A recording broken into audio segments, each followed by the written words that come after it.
buenos días a todos. Hoy es domingo, día 30 de agosto, último domingo de este mes, y es el domingo 22 del tiempo ordinario. Es domingo, por tanto, día del Señor, día de la resurrección, día de acudir a la Eucaristía, participar de la Eucaristía, alimentarnos de la palabra del Señor, encontrarnos con la comunidad cristiana, hacer piña, compartir, salir de la Eucaristía verdaderamente comprometidos para nuestra vida cotidiana, tomar fuerza para la semana, en fin, todo eso y mucho más tiene también el domingo, día de familia, día de cuidar a los parientes que a lo mejor no tienen o están enfermos o no tienen movilidad, o acercarnos a ellos, hacer una visita. Evidentemente también disfrutar de la naturaleza, del regalo de Dios, desde la playa, el mar, hasta la montaña, la vegetación. Eso, y ya digo, y mucho más podemos hacer en el domingo. Para nosotros este domingo en Covadonga es un domingo especial porque el día 30 comienza nuestra novena, de tal manera que se ordena hasta el día 7, el día de acabar la novena, para celebrar el día 8 con toda solemnidad la fiesta de Nuestra Señora de Covadonga. María, fuente de gracia, fuente de vida, fuente de salud y de esperanza, fuente de alegría y de esperanza. Así dice el cartel anunciador, ¿no? Queremos destacar todo lo que recibimos de María, fuente de alegría y también de esperanza. Ella nos comunica también la vida, ella nos trae al Señor y siempre nos lleva a Él. Es verdad que este día, aunque no lo celebremos propiamente, se celebra también la memoria de Santa Juana Jugán o María de la Cruz, fundadora de las Hermanitas de los Pobres. Luego hablaremos de ella. Vamos primero al Evangelio, que es Mateo 16, 21 al 27.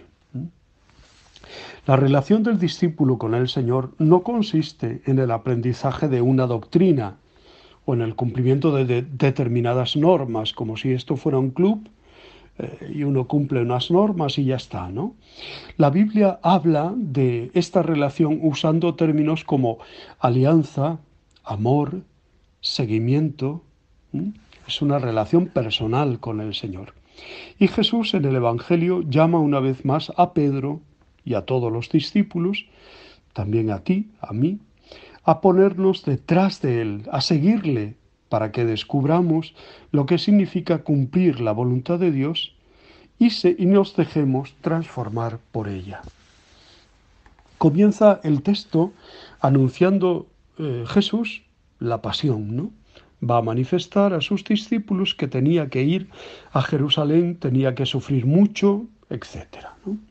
Mediante los anuncios de la pasión, Jesús da un paso más en esta instrucción a los discípulos. Su camino mesiánico hacia la resurrección pasa por el suplicio y la muerte.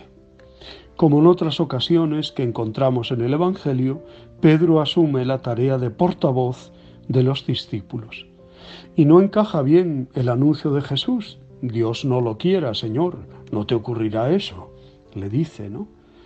Pueden ser las palabras de un amigo que no quiere aceptar un anuncio nefasto, o las de quien teme que el destino anunciado para el Maestro sea también el de aquellos que le siguen. Pero se trata sobre todo de las palabras de un nuevo tentador, que pretende apartar a Jesús de su destino y conducirlo hacia un Mesías meramente glorioso. El apelativo que le da Jesús, Satanás, recuerda a la última tentación del desierto. Jesús debe cumplir la voluntad del Padre y Pedro, como entonces Satanás, se lo quiere impedir. En el relato de las tentaciones, Jesús ordena al demonio que se marche, que se aleje de su vida. Lo que Jesús ordena a Pedro es que no se ponga delante de él como un obstáculo, sino detrás como un discípulo. Las palabras de Jesús son una nueva invitación al seguimiento. Ponte detrás de mí. Deja de pensar como los hombres y piensa como Dios. Es una renovación de la llamada que le hizo en la orilla del lago cuando pescaba con su hermano Andrés. Venid detrás de mí. Y es finalmente también una invitación a él y a todos los discípulos, también a ti, a mí, a caminar tras las huellas de Jesús y compartir su destino. Y a continuación propone las exigencias, o mejor, las consecuencias del seguimiento. La expresión renunciar a uno mismo sugiere la idea de dejar de lado el propio proyecto, la propia mentalidad, para vivir según el proyecto de Dios. Dejar egoísmos, individualismos, seguir a Dios. Y el cargar con su cruz no expresa solo el ser capaces de sufrir por la causa de Jesús, sino sobre todo la opción por una vida orientada como la de Cristo, por la obediencia a la voluntad del Padre. Así el creyente contempla su existencia en el horizonte de la cruz y de la resurrección del Señor. El evangelista no anima a acoger un ideal de vida basado en la adicción al sufrimiento, ni a la pérdida de una sana autoestima. El ideal propuesto es el de una vida que tiene como centro la entrega total, a ejemplo de Cristo. El discípulo no puede convertir el deseo de salvar la vida en el objetivo de su existencia, porque la vida de verdad, la que cuenta, que trasciende la presente, es un regalo, es un don de Cristo.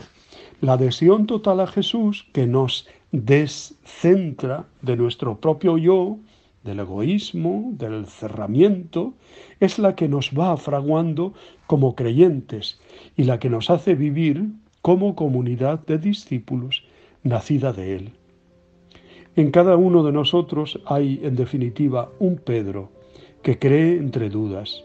Como a Él, ¿cuántas veces nos gustaría cambiar el puesto con Jesús e ir nosotros delante en el camino, marcando el ritmo y la ruta a seguir? Dispongámonos como discípulos a que su palabra ilumine los pasos de nuestra vida. Mucho les costó a Pedro y a los discípulos comprender que Jesús tenía que padecer.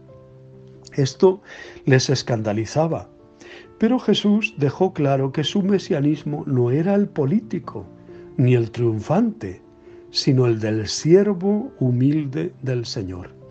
También a nosotros nos cuesta aceptar la cruz y seguir el camino del siervo.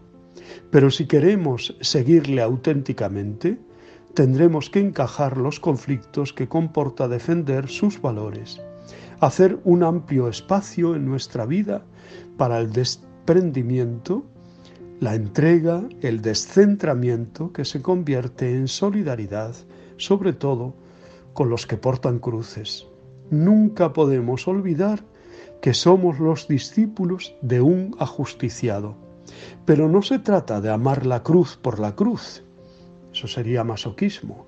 Jesús ha dicho claramente que es llevar la cruz por mi causa y de que se trata de perder la vida por mí. Es una cuestión de estar seducidos por Él, enamorados por Él. Ante los valores del mundo, todo lo que signifique entrega y renuncia es perder la vida. Pero nosotros no queremos ajustarnos al mundo. Recordemos la saeta de Antonio Machado. No puedo cantar ni quiero a ese Jesús del madero, sino al que anduvo en la mar. ¿Queremos únicamente seguir al Jesús que anduvo en la mar? ¿Queremos solamente eso?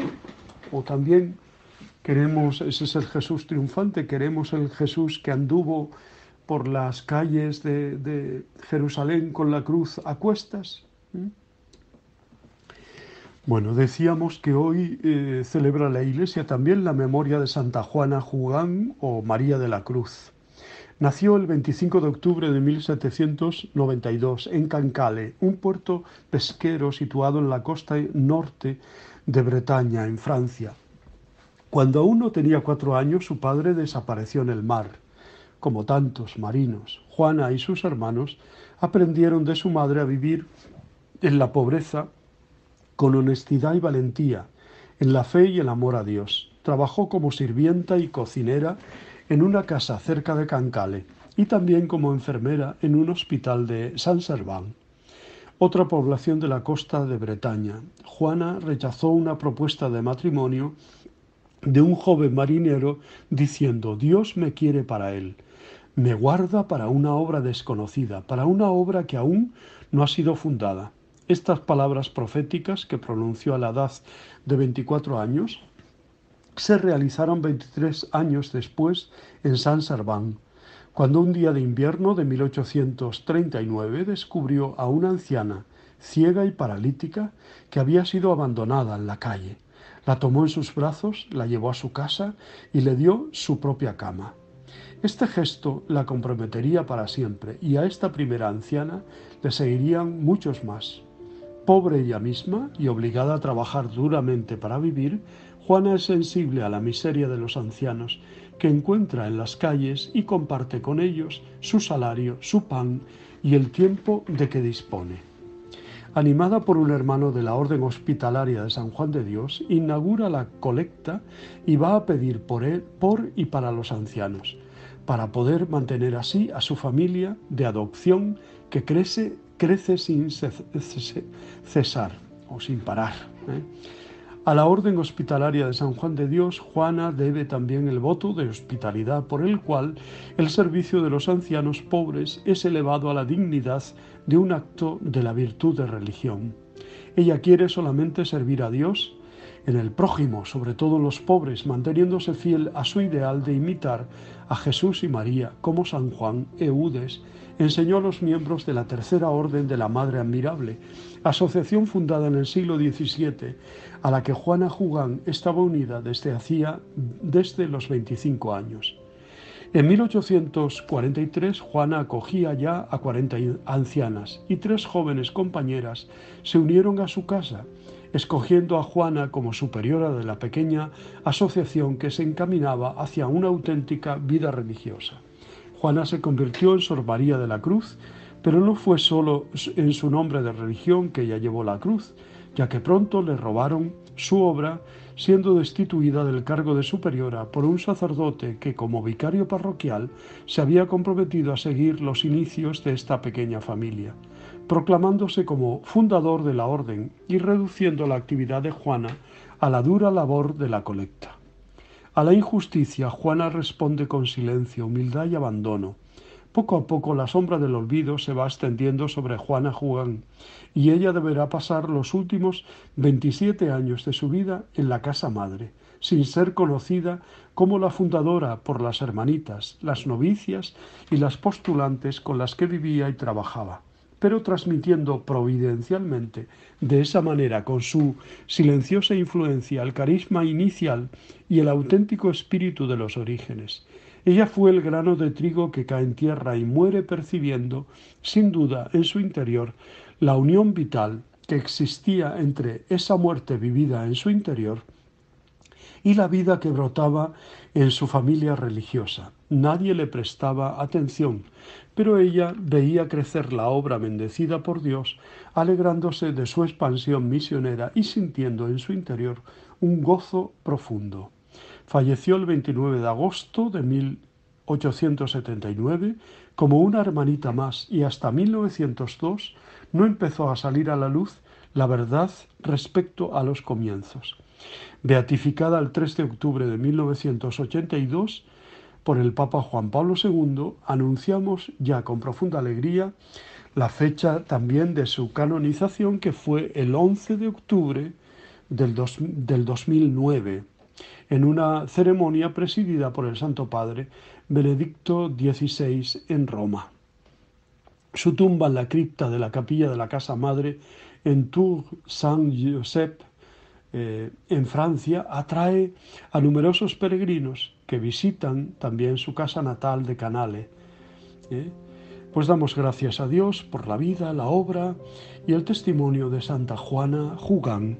Os deseo muy buen día, os abrazo y os bendigo en el nombre del Padre, del Hijo y del Espíritu Santo. Recuerdo a todos que pueden seguir la novena de Nuestra Señora de Covadonga a partir de las 6 de la tarde en el canal de YouTube del propio Santuario de Covadonga. Feliz día a todos. Os quiero.